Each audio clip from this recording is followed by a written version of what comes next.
If I gave you a keyboard and asked you to play C sharp, you would play this note. And if I then asked you to play D flat, you would play the same note, because you know that the two notes are inharmonically equivalent. But what if they weren't? What if C sharp and D flat were actually two different notes? Obviously, this wouldn't make any sense on a traditional keyboard since we only have 12 notes per octave. But what if we had more? What if we added another 7 notes to an octave to get something like this? Now, given that pianos are tuned using 12 equal temperament, we can't just add new notes in between existing notes and call it a day, since that would mess up the tuning of the keyboard. On a traditional piano, the frequency of each note is just the frequency of the previous note multiplied by the 12th root of 2, and we use A4 as our base frequency of 440 Hz. So the next note, A sharp, would just be 440 times the 12th root of 2, giving us roughly 466 Hz.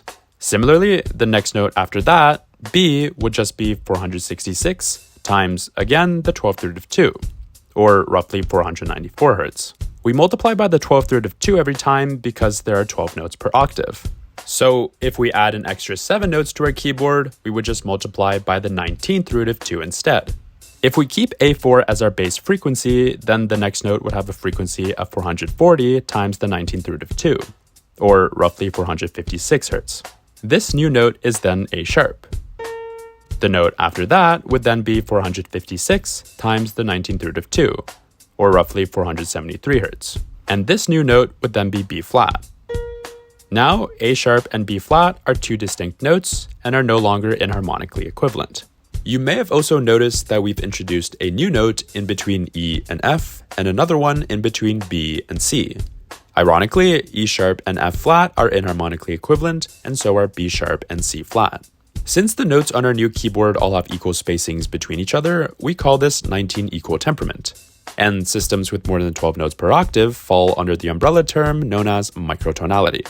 Although we've managed to separate C sharp and D flat into two different notes, C and D now sound a little different than on a traditional piano.